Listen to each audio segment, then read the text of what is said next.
평생 살아오길 주님의 은혜가 아닐 수 없습니다라고 오늘 고백한 우리의 찬양을 우리 하나님 기쁘게 받으신 줄로 믿습니다. 집이나 건물을 지을 때 가장 중요한 것이 기초입니다. 그래서 이 기초가 잘못되면은 그 건물은 오래 유지할 수가 없습니다.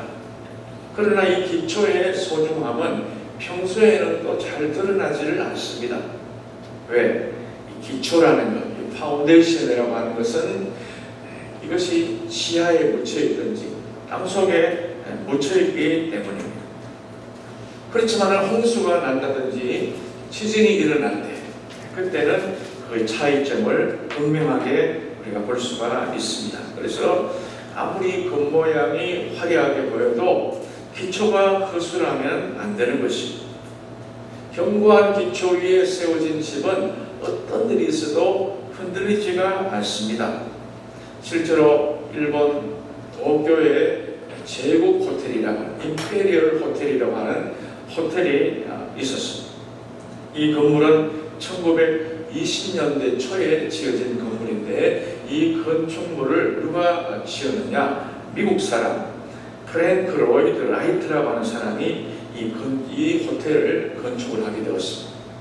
그런데 이분이 호텔을 짓는데 기초를 다지는 데만 2년이 걸려요. 2년. 그리고 그 다음에 건축물을 올리는데 2년. 그렇게 해서 또 4년이 걸려서 이 호텔을 완성하게 됩니다. 누가 봐도 기초공사에 너무 많은 시간을 허비하지 않았느냐 그런 비난도 있었고 또 실제적으로 사람들이 이 기초공사 하는데 너무 많은 시간과 돈을 허비한 그런 그 건축 사례로 꼽히기도 했습니다. 그랬는데요, 1923년도 도쿄에 7.9의 강진이 발생했습니다. 7.9의 강진이 발생하니까 거의 모든 건물들이 전부 다 흔들리고 무너지고 말았던 것입니다. 도로가 끊기고 산사태가 나고 수많은 인적, 물적 피해를 입게 되었습니다. 그런데 그런 엄청난 지진 속에서도 말짱하게 남아있는 건물이 하나가 있었습니다. 이게 바로 제국 호텔, 임페리얼 호텔이었습니다. 왜 그렇겠습니까? 우리가 아는 대로 기초를 튼튼히 했기 때문이라는 것입니다. 여러분, 신앙생활도 마찬가지입니다. 믿음의 뿌리가 어떠하냐, 믿음의 뿌리를 어디에 받고 있느냐, 여기에 따라서 우리는 이 신앙 삶을 살아가는 데 있어서 흔들릴 수도 있고 요동하지 않을 수도 있는 것입니다. 오늘 본문 16절에 보니까 하나님께서는 에브라임이 범죄할 때에 그 뿌리가 말라 열매를 맺지 못할 것이다 라고 경고하셨습니다. 여러분, 나무의 뿌리가 마르면 당연히 열매를 맺지 못하지 않습니까? 오늘날 우리는 외모지상주의에 살고 있는 것 같습니다. 속사람보다는 이 겉으로 드러나는 것에 너무 관심이 많습니다. 사실은 눈에 보이는 것보다 보이지 않는 것이 더 중요할 때가 많은 것입니다. 보이는 것이 다가 아닙니다. 보이지 않는 것이 얼마나 중요한지 모릅니다. 예컨대 나무를 보면 알 수 있습니다. 나무의 미래는 뿌리에 달려 있습니다. 나무의 뿌리의 깊이가 깊을수록, 나무의 뿌리가 넓게 나갈수록 나무의 미래는 더 올라갈 수도 있고 더 커질 수도 있는 것입니다. 만약에 나무의 뿌리, 보이지 않는다고 해서 나무의 뿌리가 조금만 내리면요, 그 미래는 없습니다. 비바람 불면 금방 그냥 넘어지고 말기 때문인 것입니다. 믿음 생활도 마찬가지입니다. 신앙생활의 뿌리를 어디에 받고 있느냐, 얼마만큼 받고 있느냐, 얼마만큼 튼튼한 곳에 뿌리를 내리고 있느냐, 이것이 굉장히 중요한 것입니다. 여러분, 우리는 어떤 이 믿음 위의 토대 위에 뿌리를 내려야 할까요? 물론 해답은 하나님을 믿는 믿음의 터 위에 뿌리를 내려야 하는 것입니다. 그러나 문제는 각자 나름대로 하나님을 믿는다고 고백하면서도 하나님에 대한 개념이 사람마다 조금씩 다 다른 것이 문제입니다. 어떤 분은 하나님을 인식하는데 무서운 분으로 하나님을 인식합니다. 하나님은 아주 무서워. 조금만 잘못하면 벌을 내리시고 징계하시는, 심판하시는 하나님으로 아는 분이 많아요. 종교개혁자 마틴 루터가 처음에는 그랬다고 합니다. 왜? 그 육신의 아버지가 굉장히 엄격하고 무섭고 자신을 때리고 학대하고, 그래서 아버지 그러면 무서운 분, 우리 아버지가 무서우니까 하나님 아버지는 더 무서운 분으로 그렇게 알다가 그가 나중에 이신칭의의 이 놀라운 비밀을 알고부터 그때부터 이분이 하나님을 보는 인식이 달라지게 되고 믿음의 뿌리가 더 깊어지면서 종교개혁까지 단행하게 될 수가 있었던 것입니다. 어떤 분은 하나님을 한없이 사랑이 많은 분이다 이렇게 보는 사람이 있습니다. 하나님은 사랑이 너무 많기 때문에 내가 어떤 짓을 해도 오케이, 무엇을 해도 상관하지 않는, 다 오냐오냐 하고 받아주시는 분으로 아는 그런 경우가 있습니다. 그래서 이 사람들은 좋으신 하나님, 사랑의 하나님께서 우리를 징계하실 리가 만무하고 심지어 지옥조차 만드실 일이 없다. 지옥을 왜 만들? 하나님이 사랑의 하나님이신데 왜 지옥을 만드셨겠느냐? 지옥도 없다고 이렇게 생각하는 사람이 있어요. 또 어떤 사람은 어떻습니까?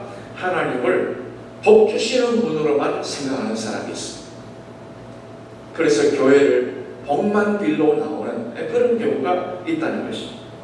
물론 하나님은 복을 주시는 분이시지만은 내가 잘못할 때는 신명기 28장의 말씀처럼 복도 주시지만은 저주도 하시고요, 징계도 하시는 것입니다. 왜? 돌아오게 깨닫게 하시기 위해서 공의로우신 하나님이 동시에 사랑의 하나님, 이 두 가지를 다 갖고 있다는 사실을 알고 그 믿음의 토대 위에 뿌리를 내려야 제대로 믿음 생활을 할 수 있지, 한쪽만 편협적으로 하나님을 아는 믿음의 뿌리를 내리면 그 사람은 오래 갈 수가 없는 것입니다.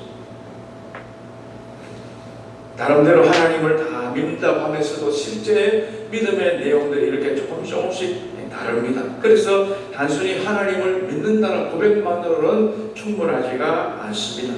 그래서 내가 믿는 하나님은 어떤 분이신지, 성경에서 말씀하시는 하나님은 어떤 하나님이신지를 바르게 인식하고 그 기초 위에 믿음의 틀을 놓을 때에 우리의 삶이 흔들리지 않게 될 줄로 믿습니다. 여러분은 어떤 신앙의 뿌리를 가지고 살아가고 있습니다. 우리는 과연 어떤 믿음을 가지고 어떤 뿌리를 가지고 살아야 하나님 기뻐하시는 삶을 살 수 있는지 이 시간을 말씀을 통해서 보면서 내 속에 혹시라도 잘못된 신앙의 뿌리가 없는지, 거짓된 신앙의 뿌리가 없는지도 발견하면서 잘못된 것은 뽑아버리고 잘라버리고 결단하는 시간 되시기를 축원합니다. 먼저 우리가 신앙의 뿌리를 바로 내리기 위해서는 기쁨의 근거를 하나님께 두어야 하는 것입니다. 다시 말해 하나님 자체를 기뻐해야 한다는 말씀입니다. 하나님 믿는 백성들이 기뻐하는 이유와 세상 사람들이 기뻐하는 이유가 다른 것입니다. 하나님 믿는 이 백성들은 기뻐하는 그 기쁨이 하나님을 통해서 기뻐하고 하나님만을 기뻐하는 것이지 세상의 사람들처럼 다른 것에 보고 그것에 기뻐하지를 않는 것입니다. 그런데 오늘 이스라엘 백성들이 어떻게 했습니까? 하나님만을 기뻐해야 되는데 그렇게 살지 못했던 거예요. 그래서 오늘 본문 1절에서 호세아가 이렇게 책망합니다. 이스라엘아, 너는 이방 사람처럼 기뻐 뛰놀지 말라. 내가 음행하여 네 하나님을 떠나고 각 타장 마당에서 음행의 값을 좋아하였느니라. 이렇게 말했습니다. 여러분, 농부가 추수를 해서 수확을 거두드릴 때 얼마나 기쁩니까? 그래서 기뻐하고 뛰놀고 춤추는 것은 당연합니다.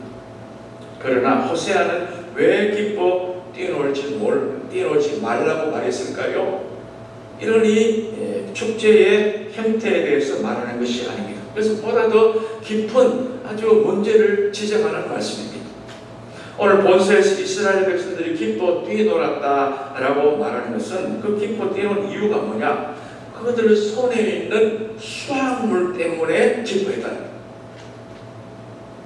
그들이 얻은 물질, 그들이 얻은 어떤 그것을 가지고만 기뻐했다 그 말이에요. 그 수확물이 어떤 수확물이었습니까? 하나님 말을 섬기는 것이 아니고 하나님도 섬기고 우상도 섬기고 하나님도 섬기고 바알도 섬기고 그렇게 해서 바알을 섬긴 대가로 무화과나무 열매와 포도나무 열매를 얻었던 것입니다. 다시 말해 그 수확물은 우상을 섬기고 받은 대가였습니다. 여기서 이스라엘의 잘못이 무엇입니까? 하나님 이외에 우상을 가까이 했다는 것입니다. 하나님 이외에 다른 신을 가까이 했다는 말씀입니다. 나 외에 다른 신을 내게 두지 말라라고 해서 하나님의 계명을 정면으로 위반하고 또 그것을 통해서 얻은 물질에 집착하고 거기에만 좋아하고 뛰놀고 살았다는 것입니다. 하나님은 삼천하지에 유일무이하신 하나님이신데 그들이 어찌 하나님 앞에서 우상을 경하여 섬길 수가 있습니까? 겉으로는 하나님을 믿는 척 행동하지만 실제 삶은 그렇지 않습니다. 교회에 나와서 열심히 믿음 생활하는 것 같지만 실제 삶에서는 하나님보다도 다른 것을 더 의지하는 그런 사람의 모습이 아니겠습니까? 하나님 대신에 우상을 섬기고 얻은 수확물을 그것을 기뻐했고 거기에 온통 마음이 뺏겨서 하나님은 온데간데 없는 것에 대해서 호세아는 책망을 했던 것입니다. 하나님의 섭리 가운데 택한 백성이 된 이스라엘이 엉뚱한 신에 빠져서 음행의 값으로 받은 그 물질을 기뻐했다는 것은 하나님을 신앙의 뿌리로 삼은 것이 아니라 자신의 욕구와 필요를 삶의 기초로 삼았다는 증거입니다. 하나님의 뜻과는 상관없이 내 손에 있는 수확물만 바라보고 기뻐하는 삶은 건강한 삶이라고 말할 수가 없습니다. 이것이 바로 이스라엘이 범했던 치명적인 잘못이었습니다. 하나님 무시하고 우상과 물질을 가까이하고 좋아했던 그들의 결말이 어떠했습니까? 오늘 2절에 보시면요, 타작마당이나 술풀이 그들을 기르지 못할 것이며 새 포도주도 떨어질 것이고 기르지 못한다. 그것이 너희를 먹이지 못할 것이다. 그것이 너희들의 영원한 누림이 되지 못할 것이다. 그런 말입니다. 그리고 3절에 보니까 그들은 여호와의 땅에 거주하지 못하면 애굽은 다시 애굽으로 가고 아수르에서 더러운 것을 먹을 것이다. 다시 말하면 약속의 땅에서 살지 못하고 쫓겨나서 이방 나라에 유리방황하게 될 것이다. 그런 말씀입니다. 왜 그렇습니까? 이들은 하나님의 뜻과는 상관없이 내 손에 뭔가를 얻은 것에 대해서 기뻐해요. 하나님의 방법이 아니라 인간의 방법, 수단과 방법을 가리지 않고 뭔가를 얻은 것에 대해서만 기뻐하는 하나님의 뜻과는 전혀 상관없는 하나님의 백성이 아니었던 것입니다. 하나님의 백성의 모습이 아니었던 것입니다. 그래서 오늘 본문 4절에 보니까요, 그들이 얻은 수확물에 대해서 이렇게 말씀합니다. 그들은 여호와께 포도주를 부어드리지 못할 것이며 여호와께서 기뻐하신 바도 되지 못할 것이라 그들의 재물은 애고하는 자의 뜻과 같아서 그것을 먹는 자는 더러워지나니 그 떡은 자기 먹기에만 소용될 것이고 여호와의 집에 드릴 것이 아님이니라 그랬습니다. 너희가 지금 기뻐하고 있는 그 수확물을 가지고 좋아하는데 그걸 가지고 하나님께 드리지 못하는 것이다. 그건 너희가 그냥 육신의 삶을 영위하기 위한 하나의 수단일 뿐이지 하나님이 기뻐하시는 물질이 되지 못한다. 그런 말씀입니다. 하나님은 그릇된 방법으로 하나님 중심으로 얻지 않은 그런 물질에 대해서 하나님이 기뻐하시지도 않고요, 받으시지도 않습니다. 주님이 연락하시지를 않는 거예요. 하나님의 방법대로 하나님 뜻대로 그렇게 우리가 모든 것을 생활해야만이 하나님 기뻐하시고 받으시지, 내 뜻대로 내 생각으로 어떨 때는 하나님 믿다가 농사 지을 때는 바알을 따라가. 이 바알이 농사의 신앙이에요. 바알, 제가 이집트 카이로 박물관에 가보니까요, 이 바알신이 거기 있는 바알신. 바알신이 뭐냐 그럴까요? 소대가리예요, 소대가리. 소대가리를 이게 바알신, 농사의 신. 농경문화에서 이 소가 일도 하고 또 피도 내리고 하는 이 하투르라고 하는 이 신이 우리를 인도했다. 나중에 아론도 그렇게 인도하지 않습니까? 이 바알이라는 신이 이스라엘 백성들 속에 굉장히 뿌리 박혀 있습니다. 하나님도 섬기지만은 때로 바알을 따라, 하나님을 섬기지만은 만몬을 따라가. 이게 하나님 보시기에 올바른 믿음이 아닌 것입니다. 그것은 마치 애곡하는 자의 뜻과 같이 더러운 것이다 그랬어요. 애곡하는 자가 뭡니까? 우상 앞에서 울면서 애곡하면서 드렸던 그 가증스러운 이 재물, 그걸 말해요. 그 애곡하는 떡은 내가 받지 않겠다는 거예요. 오늘 여러분과 제가 기억해야 될 중요한 사실은 하나님을 제일로 여기고 하나님만 기뻐하고 사는 사람을 축복하시고 밀어주시는 줄로 믿습니다. 인간의 제일된 목적이 뭐냐? 하나님을 영원롭게 하고 영원토록 그만 즐거워하는 것. 그게 우리 인간의 제일된 목적이고 우리가 살아가야 될 존재 이유라는 것입니다. 하나님 외에 다른 것에 뿌리를 두고 사는 사람, 세상 것에 마음 뺏겨 사는 사람을 기뻐하지 않는다 그랬습니다. 그러므로 이 시간 내 안에 혹시라도 이런 잘못된 뿌리가 있는지, 내가 하나님보다 더 사랑하는 것은 없는지, 이 믿음의 뿌리가 있으면 전보다 다 잘라내고 완전히 온전한 심령이 되어서 우리의 모든 최고의 목적이자 우리 주님께 기쁨의 삶을 올려드리는 저와 여러분이 될 수 있기를 축원합니다. 하나님 자체를 기뻐하는 사람은 내 손에 들려있는 물질이나 명예나 세상의 수확물에 연연하지 않습니다. 왜? 하나님만이 나의 모든 것을 되시기 때문에 주님 한 분만으로 나는 만족합니다라고 고백하는 것입니다. 구약성경 하박국 3장 17절 18절 우리가 잘 아는 말씀이죠. 비록 무화과 나무가 무성하지 못하며 포도나무에 열매가 없으며 감람나무에 소출이 없고 밭에 먹을 것이 없고 우리 양이 없고 외양간에 소가 없을지라도 나는 여호와로 말미암아 즐거워하며 나의 구원이 하나님으로 말미암아 기뻐하리로다. 할렐루야. 이것이 바로 진정 신앙의 뿌리가 바로 된 사람이 아니겠습니까? 그런데 오늘 1절에 말씀드렸던 이스라엘 백성들과 하박국 선지자를 한번 비교해 보십시오.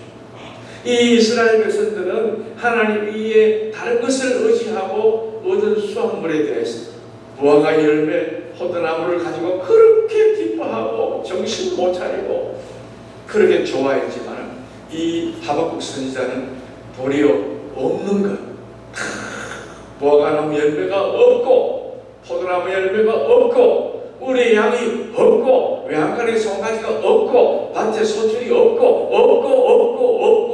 없을지라도 나는 여호와로 말미암아 기뻐하며 즐거워하겠다라고 고백하고 있지 않습니까? 이게 바로 우리가 제대로 된 신앙의 뿌리라는 것이죠. 이 신앙의 뿌리만 다 제대로 깊게 받고 있으면요 어떤 비바람이 와도 흔들리지 않고 어떤 유혹이 와도 넘어지지 않는 줄로 믿습니다. 여러분 모든 하나님 아버지를 무엇보다도 기뻐하고 또 하나님 한 분만으로 만족하며 살아서 어떤 환경 속에서도 흔들리지 말고 요동치 않는 그런 귀한 믿음의 소유자가 되시기를 축원합니다. 그 다음에 두 번째로 내 안에 거짓 신앙의 뿌리를 뽑아내려면 하나님 말씀을 존중하고 순종해야 하는 것입니다. 이스라엘 백성들의 믿음을 무너뜨린 첫 번째 요인이 뭐라고 그랬습니까? 잘못된 기쁨의 근원을 잘못 둔 것. 이것 때문에 이스라엘이 무너졌고요. 두 번째로 무너진 것이 뭐냐? 하나님 말씀을 우습게 여기고 하나님 말씀을 경홀히 여기고 하나님 말씀을 무시하고 하나님을 무시했기 때문에 그들이 넘어지게 된 이유인 것입니다. 그래서 어떻게 됩니까? 본문 7절에 보니까 형벌의 날이 이르렀고 보응의 날이 온 것을 이스라엘이 알지라. 선지자가 어리석었고 신에 감동하는 자가 미쳤나니 이는 내 죄악이 많고 내 원한이 커미니라. 이렇게 말했습니다. 이게 무슨 말입니까? 선지자가 어리석었고 신에 감동하는 자가 미쳤다. 이렇게 하는 것은 하나님이 선지자들을 통해 수없이 말씀하시고 하나님이 그렇게 경고하시고 돌아오라고 말씀하셨지만 이스라엘은 하나님 하신 말씀, 선지자가 전해주는 그 말씀을 어리석게 보고 경홀히 여고 듣고 미쳤다라고 그렇게 생각할 정도로 말씀에 순종하지 않았던 것입니다. 그랬더니 어떻게 됩니까? 17절에 그들이 듣지 아니하므로 내 하나님이 그들을 버리시리니 그들이 여러 나라 가운데에 떠도는 자가 되리라. 그렇게 말했습니다. 여러분, 하나님 말씀에 순종, 하나님 말씀을 받고 살아야 우리가 하나님 안에서 기쁨을 누리고 행복을 누리고 은혜를 누리고 살아갈 수가 있지요. 사람은 떡으로만 사는 존재가 아닙니다. 사람은 빵으로만 사는 존재가 아니라고 말했습니다. 우리가 조금 예배 전에 우리 찬양팀 불렀잖아요. 먼저 그 나라와 그 의를 구하라. 사람이 떡으로만 사는 것이 아니에요. 그렇게 하지 않습니다. 사람이 떡으로만 사는 것 같지만 아니라는 거예요. 하나님 말씀이 아니면은 이 육신의 떡은 그런 한계가 있는 것입니다. 하나님 말씀을 듣고 먹을 때에 내 영혼이 살 수 있고 내 영혼이 건강할 수 있고 내 영혼이 소생할 수 있고 하나님과 연결될 수 있고 하나님과 연결돼야만이 우리의 삶이 계속 풍성한 열매를 맺게 되는 줄로 믿습니다. 하나님으로부터 단절된 인간은 뿌리가 뽑힌 나무와 같습니다. 그러므로 우리는 반드시 하나님 말씀을 존중할 줄 알아야 되고요. 하나님 말씀하시면은 예 듣겠습니다라고 순종할 수 있는 우리가 되어야 할 줄로 믿습니다. 사울이 망한 이유가 뭡니까? 사울 왕이 망한 이유가 뭡니까? 하나님 말씀을 우습게 여긴 거예요. 하나님 말씀을 경홀히 여겼습니다. 말씀에 순종하지 않았습니다. 그랬더니 그거 어떻게 돼요? 뿌리가 뽑힌 나무가 되고 만 것이 아닙니까? 말씀을 거부하고 말씀을 리젝트하면요 그 사람을 갈 길을 잃어버리고 매발로 찍고 마는 것입니다. 미국의 유명한 철학자요 심리학자인 윌리엄 제임스라는 사람이 있는데 이 윌리엄 제임스가 27살 때에 이 사람이 정신쇠약증이 걸렸습니다. 그래서 이 사람이 정신이 점점 이렇게 혼미하고 혼란스럽고 그래서 이 사람이 결국은 정신병원에 입원하게 되었습니다. 그러나 낙담과 공포와 두려움 때문에 그의 병은 도리어 나아지는 것이 아니고 점점 더 악화되었습니다. 이러다가 내가 죽겠구나. 정신병으로 죽을 걸 생각하니 덜컥 겁이 났습니다. 이때 나를 위로해줄 분이 어머니야 생각하고 엄마를 찾았습니다. 어머니를 면회했습니다. 엄마가 면회 왔어요. 그런데 엄마가 정신병원에 같이 살 수가 없잖아요. 잠시 왔다 갈 뿐이지. 그래가지고 이 어머니가 이 아들 이 제임스를 향해서 이렇게 말합니다. 아들아, 너를 도와주실 분은 오직 하나님밖에 계시지 않는다. 하나님밖에 없다. 그러니까 너는 하나님 말씀을 이곳에 있으면서 말씀을 성경을 읽고 성경을 외우고 성경을 묵상하고 성경을 말씀을 받아들여라 이렇게 말했어요. 그래서 이 제임스가 엄마가 떠나신 다음에 그 이후에 엄마가 성경을 읽으라 그랬지. 그래서 그때부터 성경을 읽습니다. 성경을 읽고 읽다 보니까 은혜가 되니까 이제는 또 외우기도 하고 그 다음에 또 소리 내서 막 복창합니다. 이사야 53장 5절 그가 찔림은 우리의 허물 때문이요 그가 상함은 우리의 죄악 때문이라. 그가 징계를 받음으로 우리가 평화를 누리고 그가 채찍에 맞음으로 우리가 마음을 입었도다. 이렇게. 우리 주님이 예수님이 나 때문에 죽으시고 나를 살리기 위해서 채찍 맞으셨구나 이렇게 생각하니 예수님 나의 병도 고쳐주십시오 이런 마음으로 이 성경 말씀을 날마다 외운 것입니다. 이사야 41장 10절 두려워하지 말라 내가 너와 함께함이니라.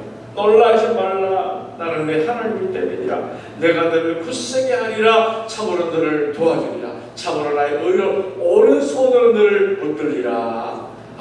그 말씀도 이 제임스가 계속해서 말씀을 붙잡고 주님 그렇습니다. 내가 주님을 더 의지합니다. 주님 긍휼을 베풀어 주십시오. 이렇게 기도합니다. 베드로전서 5장 7절 너희 염려를 다 주께 맡기라. 이런 거가 너희를 돌보십니다. 주님 내 염려, 근심 한두 가지가 아니에요. 너무너무 힘들고 어려워요. 주님 아버지께 맡깁니다. 주님 수고하고 무거운 짐진자들아 다 내게로 내가 널 쉬게 하리라고 하시지 않습니까? 주님 내 인생의 짐, 내 정신적인 병의 모든 문제 주님께 맡깁니다. 야, 그러면서 소리 지르고 복잡하고 했더니요, 진짜 하나님의 은혜로 이 제임스가 점점 좋아지는, 나중에 마침내 퇴원하게 되었습니다. 그래가지고 건강을 되찾고 그가 지난달 그 정신병원에 있으면서 고통 중에 있을 때 하나님 말씀을 존중하고 하나님 말씀을 묵상하고 하나님 말씀을 외웠던 것을, 그것 때문에 병이 나았다는 사실을 그가 알고 그가 책으로 써서 그가 유명한 심리학자가 되고 철학자가 되었다는 것입니다. 사랑하는 여러분, 많은 사람들이 하나님 말씀을 통해 시험을 받는 사람이 얼마나 많습니까? 자신의 잘못과 죄악을 깨닫는 사람이 얼마나 많습니까? 말씀이 현대 의술로 고칠 수 없는 병들을 얼마나 많이 고쳐냅니까? 기독교 방송에 틀면은요, 얼마나 많은 사람들이 내가 이렇게 고난 가운데 있고 내가 어떻게 죽을 뻔한 위기에서도 하나님이 나를 살리셨다, 말씀이 나를 살리셨다는 간증을 얼마나 많이 듣고 있습니다. 이러한 놀라운 기적과 놀라운 이 은혜는 과거에만 있는 것도 아닙니다. 지금도 계속해서 일어나고 있고 말씀을 의지하고 붙들고 나아가는 사람에게 하나님께서 이런 놀라운 회복의 은혜를 허락해 주실 줄로 믿습니다. 그러므로 우리는 말씀의 이 신앙의 뿌리를 말씀 위에 꽂게 내려요. 말씀. 그래서 말씀을 늘 가고 말씀을 먹고, 말씀이라는 이 파이프라인 통해서 내 심령이 날마다 건강해지고 우리의 가정에 어두운 세력이 물러가고 악한 마귀가 한 길로 왔으나 일곱 길로 물러가는 놀라운 은혜와 체험의 주인공들이 되시기를 축원합니다. 마지막으로 내 안에 거짓된 신앙의 뿌리를 뽑으려면 어떻게 됩니까? 하나님과의 사랑의 관계를 회복해야 되는 것입니다. 오늘 10절 보시면 옛적에 내가 이스라엘을 만나기를 광야에서 포도를 만난 같이 하였으며 너희 조상들은 보기를 무화과 나무에서 처음 맺힌 천열매를 본같이 하였거늘 그들이 바알보알에게 가서 부끄러운 우상에게 몸을 들이므로 저희가 사랑하는 우상같이 가증하여졌다라고 탄식하고 있습니다. 하나님이 이스라엘을 어떻게 여겼다고 말씀합니까? 하나님이 광야에서 포도를 만난 것 같이, 신선한 이런 생명체를 만든 것 같이 주님이 그렇게 기뻐하시고 이스라엘 바라볼 때마다 너는 나의 포도나 포도 열매야, 그렇게 말씀하시는 거예요. 우리 하나님께서 무화과 열매, 첫 열매를 본 것 같이 기뻐하신 거예요. 첫 열매는요 가장 소중한 것입니다. 가장 귀한 것입니다. 내가 너희를 저 광야에서 무화과 나무 첫 열매를 본 것 같이 얼마나 좋아했냐, 얼마나 너희를 기뻐했나. 그런데 너희는 어떻게 했느냐? 바알보알에게 바알보알에게. 이 바알보알이 뭡니까? 바알보알. 이 발람이 모압에서요 잘못된 그런 이 생각으로 이 이스라엘을 이끌다가 이스라엘 백성 24,000명이 죽었던 끔찍한 그 사건이 바로 바알보알에서 일어납니다. 바알에게 가서 물어보고 바알을 기쁘게 하고, 이런 잘못된 이 신앙의 이 근본적인 뿌리를 뽑아내지 않으면은 우리는 이 믿음의 열매를 제대로 맺을 수가 없는 것입니다. 호세아는 그와 동일한 그 사건이 지금 이스라엘 가운데 일어나는 것에 대해서 너무나도 통탄하고 있는 것입니다. 그렇습니다. 저는 여기에 하나님의 아픔이 있다고 생각합니다. 하나님이 우리를 얼마나 사랑하시는데, 하나님 우리를 얼마나 기대하시는데 우리는 엉뚱한 데 빠져가지고 엉뚱한 데 가서 절을 하고 엉뚱한 데 가서 마음 뺏기고 엉뚱한 데 가서 기뻐뛰기 놀고 그렇게 살진 않는지 한번 돌아봐야 합니다. 하나님은 그들을 너무너무 사랑하시는데 그들이 배신하고 그들이 떠났을 때 하나님 마음이 얼마나 찢어지겠습니까? 하나님과의 관계를 회복하지 않으면요 모든 것이 끝장납니다. 바알보알의 관계를 끊어버리지 않으면 하나님과 우리는 올바른 관계를 회복할 수가 없는 것입니다. 세상에 붙어있는 모든 욕심들, 세상에 붙어있는 모든 생각들 다 잘라버리고 끊어버리고 뽑아버리고 하나님과의 온전한 관계를 유지하는 우리 모두가 되시기를 바랍니다. 여러분은 하나님과 처음 만났을 때 언제였어요? 하나님과 처음 만났을 때 여러분은 어떤 마음이 있었어요? 정말 하나님 만나서 너무너무 행복하고 하나님 만나서 얼마나 즐거웠어요. 그 사랑이 여러분 얼마나 유지되고 있습니까? 사랑에 빠지면 세 가지 현상이 있다고 합니다.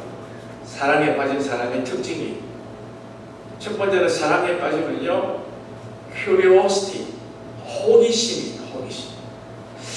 저 사람이 어떤 사람인가? 저 사람이 나를 어떻게 생각할까? 호기심이 닥칩니다. 호기심. 상대방에 대해서 무엇인지 알고 싶어하는 마음이 호기심 아닙니까? 사랑에 빠진 사람의 특징이 호기심. 그 다음에 사랑에 빠진 사람의 특징이 뭐냐? heavy investment.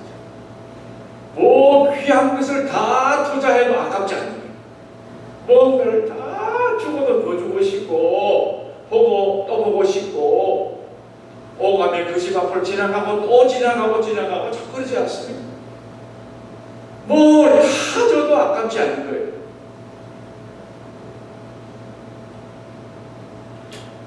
그래서 너무너무 사랑하고 너무너무 보고 싶고 너무 귀하니까요.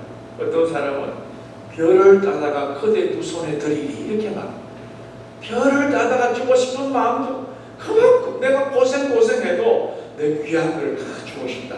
내 생명까지 주고 싶다. 이게 사랑에 빠진 사람의 특징입니다. 그 다음에 사랑에 빠진 사람의 마지막 특징이 뭐냐?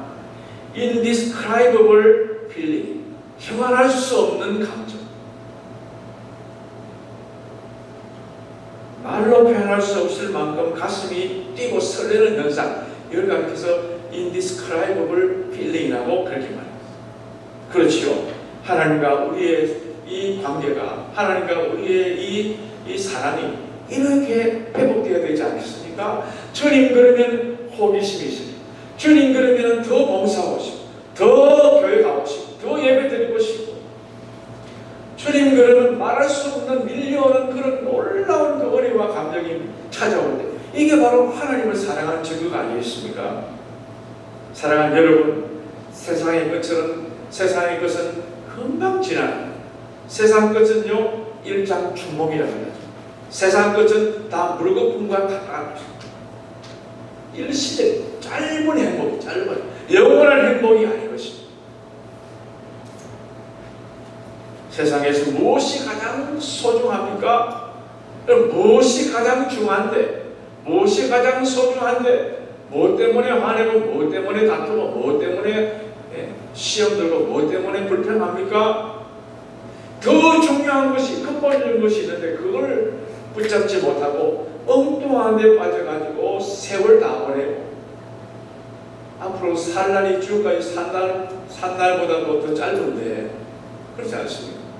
이제 주님 앞에서 서서히 갈 준비를 해야 될 이 시기인데 뭐 때문에 화내고 뭐 때문에 다투고 뭐 때문에 낙심하고 뭐 때문에 불평합니까? 다른 사람 바라보지 마십시오. 나와 주님과의 관계, 이 관계를 다 하고 해서 주님만이 나의 기쁨이십니다. 항상 이걸 놓치시면 안 되는 거예요.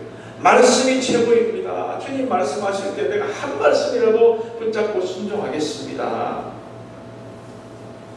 주님과의 사랑의 관계를 회복해서 잊어버렸던 여러분 모든 주님과의 첫사랑을 회복하고 그동안에 잘못되었던 모든 신앙의 뿌리들, 격가지들을 전부 다 잘라내고 뽑아버리고 다 태워버리고 온전한 믿음으로 계속해서 하나님 기뻐하시는 삶을 살아드리는 여러분 모든 남은 생애가 될 수 있기를 간절히 축원합니다. 기도하겠습니다. 하나님 감사합니다. 내 속에 거짓된 신앙의 뿌리가 얼마나 많은지 다시 한번 돌아보게 하시니 감사합니다. 너무 헛된 것을 바라보고 시간 뺏기고 분노할 때가 얼마나 많은지 모릅니다. 주님께만 집중할 수 있도록 인도하여 주시옵시고 주님만이 나의 기쁨이라는 것을 알게 하시고 말씀에 늘 살아 순종하며 우리 모두가 그 잃어버렸던 믿음을 다시 한 번 더 회복할 수 있도록 은총 베풀어 주시옵소서. 하나님 아버지, 오늘 이 시간 이후부터는 온전히 하나님만 바라보고 교회 안에서 행복하게 믿음 생활하며 하나님 형제를 나보다 낫게 여기고 하나님 사랑하며 이해하며 살아가는 우리 모두가 되어서 날마다 행복한 그런 남은 생애가 될 수 있도록 도와주시옵소서. 예수님 이름으로 기도하옵나이다. 아멘.